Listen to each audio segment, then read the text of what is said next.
We're continuing the efforts that we launched last year in terms of doing a modified closure of the campus to not admit non-affiliates that day. Students, faculty, and staff will be admitted with their ID cards.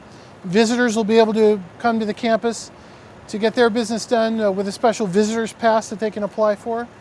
It's basically a continuation of everything that we did last year so that we can continue the mission of teaching and research and education that the campus was designed for.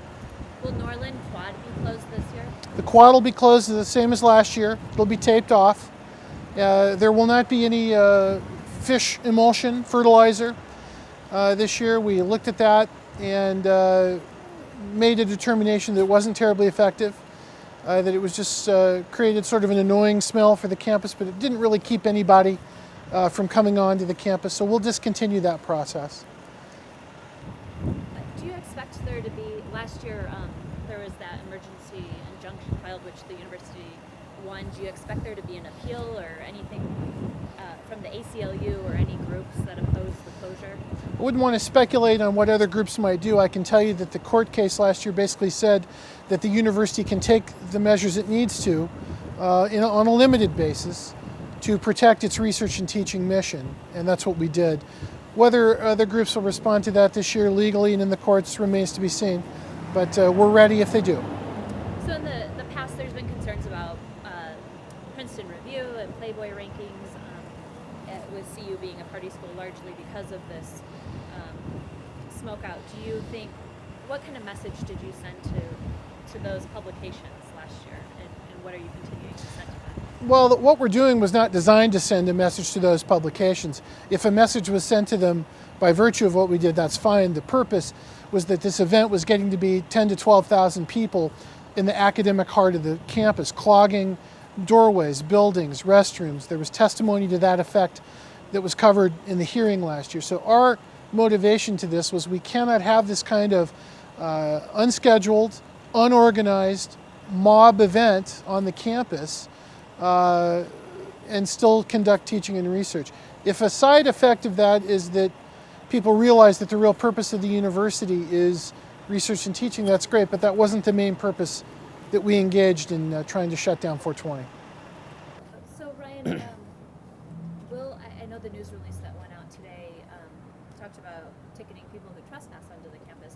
Will the police be ticketing people who are smoking marijuana on 420 in public? So the whole goal of the law enforcement presence is to make sure that the public is safe. And I think as Bronson indicated earlier, when you have those 10,000 people in one area, there are, of course, health risks, but there's also public safety risks. And so to get medical care into those areas is difficult. Some people are climbing trees, that's a problem. So that's law enforcement's #1 goal. And hopefully if there is a much smaller crowd, some of these effects we've seen in years past won't be the case. As far as trespassing, yes, that is a top priority on April 20th to ensure that only CU affiliates and approved guests are on the campus. And so you will see law enforcement officers at all the entrances to campus checking for IDs. It'll be a very quick process. Can I see your ID? They'll look at it. It'll be a matter of moments. And if you're supposed to be on this campus, you can come on this campus and act as if it's any normal Saturday. If you're not and you proceed past the barrier, or you're in the interior areas of campus and you don't have an ID or guest pass, you could be subject to a trespassing citation. And that is a misdemeanor, can face 6 months in jail, a $750 fine. We had some last year. There were a total of 15 interactions we had with people last year where they were either cited or arrested. 3 were arrested on the Norland Quad for trespassing after numerous requests and warnings to leave. 11 other people received citations for trespass, and then there was 1 ticket for possession of marijuana. So any and all laws will be enforced that day, including trespass and potentially those who smoke marijuana.